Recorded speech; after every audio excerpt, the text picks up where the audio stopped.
Hello students, chapter 5, Morphology of Flowering Plant. This is video number 4. In this video, I'll be explaining about the flower, the inflorescence of flower and the morphology of flower. So let's start with what is flower. The flower is a modified shoot wherein the shoot apical meristem changes to floral meristem.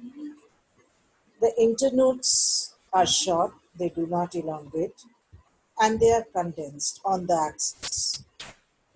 The apex produces different kinds of floral appendages, laterally at successive nodes instead of the leaves. When a shoot tip transforms into a flower, it is solitary. That means it's only one flower is over there. Flower, we all know students, is the reproductive part of the angiospermic plant, and it is the means of sexual reproduction in the angiospermic plants. A typical flower has four whorls. These four whorls are arranged on the swollen end, the swollen part known as the thalamus, which is present on the pedicel. The four whorls are calyx, corolla, androecium, and gynoecium. Let us see to the four whorls. This is the outermost or the first whorl, calyx, which is made up of sepal. The second whorl is corolla, which is made up of petals. The third whorl is androecium, which is made up of stamens. Each stamen is made up of filament and anther. Anther is bilobed. Each lobe of anther contains two pollen sacs, and the pollen sac produces pollen grains. The pollen grains contain male gamete. Then the fourth word, the carpel or the gynoecium, it is made up of three parts: stigma, style, and ovary. Inside the ovary is present the ovules, and in the ovule is present the ova. Now, students, many times the calyx, the first word, calyx, and the corolla are fused. If the calyx and corolla are fused, then you call it as perianth. You generally see it in lily. In lily, you do not find separate sepal and petals. They both are fused, so form a whorl known as perianth. And see, you can see over here, this is the perianth, and these are known as pepal. P-E-P-A-L, pepal. Now let's talk about inflorescence. What is an inflorescence? The arrangement of flower on the floral axis is termed as inflorescence. The inflorescence is of two types, racemose and cymose. Racemose inflorescence, the main axis continues to grow. The main axis continues to grow. That means the flowers are not present at the tip of the stem. The flower is not present at the tip. The main axis continues to grow. The flowers are borne laterally and in an acropetal succession. Acropetal succession means the older flowers at the base and the younger ones at the top. The next is cymose inflorescence. In cymose inflorescence, the main axis terminates into a flower. Hence, the growth is limited. In racemose inflorescence, the growth is unlimited. And the flowers are borne in basipetal order. Basipetal order means that the older leaves are at the top and the younger leaves at the base. You can see the older leaf is at the top and the younger ones are at the base, are below. This is a basic petal. Next, let us talk about symmetry. If we see to the symmetry, the flowers can be either asymmetrical, actinomorphic, or zygomorphic.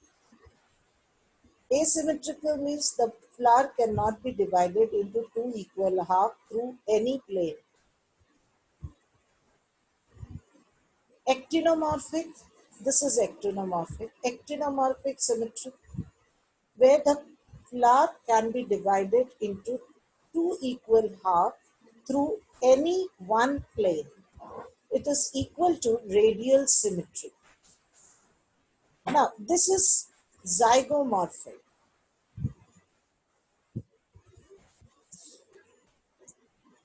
Zygomorphic means bilateral symmetry, where the flower can be divided into two equal halves through only one plane, that is vertical plane. Now, let's see to the appendages. Based on the appendages, flower can be trimerous, tetramerous, or pentamerous. Trimerous flowers are if the floral appendages are three or multiple of three. That means either the sepals, there are three sepals, three petals, or multiple of three. Then it is trimerous. Tetramerous, if the floral appendages like sepals and petals are four or multiple of four, then tetramerous. And pentamerous, you can count there are how many petals? 5 petals. So if the sepals or petals are 5 or multiple of 5, then we call it as pentamerous. Now, the flower can be either bracteate or ebracteate. If bract is present, then bracteate. If bracts are absent, then ebracteate.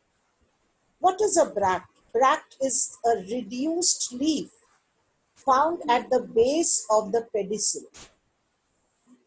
Reduced leaf found at the base of the pedicel is known as bract. So if bract is present, the flowers are bracteate. If absent, then ebracteate.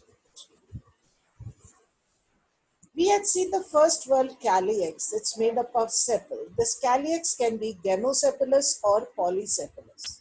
If the sepals are united, then we call it as gemosepalous, which you can see over here. The sepals are united. So it's gemosepalous. And in this diagram, you can see the sepals are free. So it is known as polysepalous. Same way, petals can also be gemopetalous and polypetalous. If you see these flowers, these petals are free. They are not attached to each other. So it is known as polypetalous. And in this, the petals are attached. They are united. So it is known as what? Polypetalous. Now talking about androecium. I just now told you that androecium consists of what? Stamens, and each stamen is made up of filament and anther. If the stamens are sterile, then you call it as staminode. Now these stamens can be free. If they are free, you call it as polyandrous. If the stamens are attached to the petals, like in brinjal, you call it as epipetalous. And if the stamens are attached to the perianth, like in lily, you call it as epiphyllous. Same way, if the stamens are united into a bundle and there is only united into one bundle, then you call it as monoadelphous. Mono means one. And if it is united into two bundles, then diadelphous. And if it is united into more than two bundles, then polyadelphous. Same way, just now I told you about dinoecium, that gynoecium, it is made up of stigma, style, and ovary contains ovule. Now, if there are more than one carpels, if there are more than one carpels, then these carpels can be free. You can see there are so many carpels and they are free. And then you call it as apocarpus, like in lotus. But if there are more than one carpel and these carpels are fused, like you can see in this diagram, the carpels are fused. You call it as syncarpus, for example, in tomato or papaver. Now, we'll be talking about estivation. The arrangement of sepals and petal is known as estivation. In your NCERT book, the four types of estivation has been explained.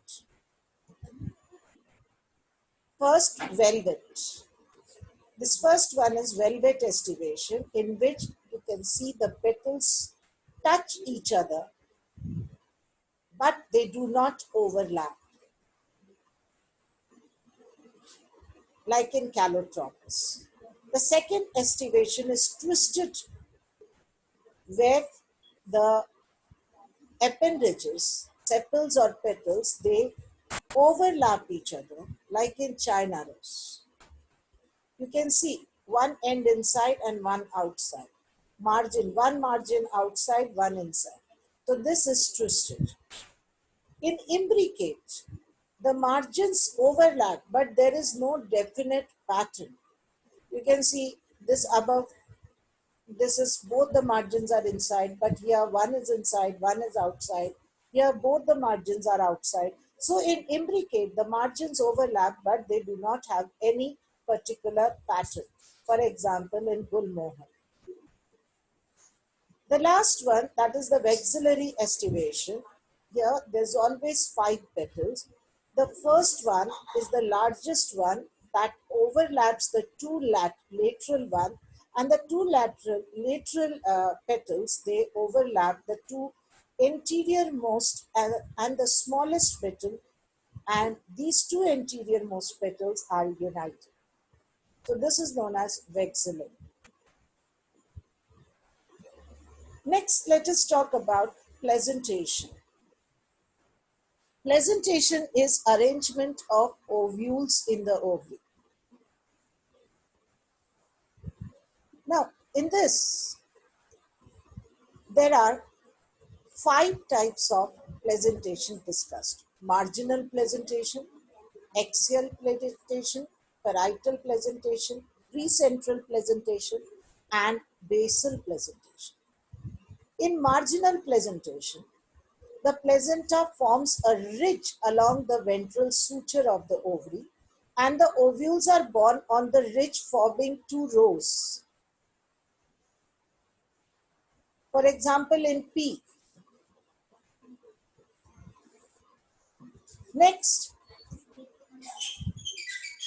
axile placentation. In axile placentation, the ovules are attached to a multilocular ovary. You can see the ovary is multilocular and the ovules are attached in a multilocular ovary. For example, in China rose. In parietal placentation, this is the parietal placentation, the ovule develops on the inner wall of the ovary. The ovule develops in the inner wall of the ovary. You can see the inner side of the ovary on the peripheral part. But in mustard, it becomes two-chambered due to a false septum. Then free central. decentral presentation, the ovules are borne on the central axis and the septa is absent. You can see there is no septa and the ovules are borne on the central axis. Basal presentation. In basal presentation, there is a single ovule at the base of the ovule. Single ovule at the base of the ovule, for example, in sunflower. Now, children, flowers can be also described on the basis of the position of calyx, corolla, and androecium. On its basis, flower can be of three types: hypogynous, perigynous, and epigynous. In hypogynous flower, the ovary is superior and the ovary is superior. You can see the ovary is on the top and all the other parts like calyx, corolla, that is sepals, petals and androecium are below it,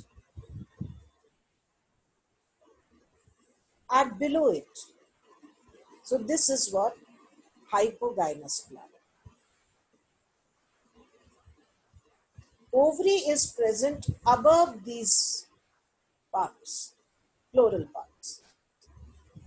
So ovary is superior. Perigynous. Gynoecium is present in the center. Both are perigynous. Gynoecium is present in the center and other parts like calyx, that is sepal, petals and androecium are at the same level. So ovary is half inferior.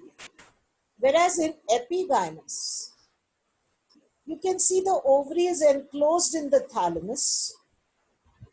This is the thalamus closes the ovary and on its mouth is present all the floral part. So the ovary is inferior. So this is an epigynous flower. So in this video, I've explained you all the different morphology of the flower as well as the inflorescence. Thank you.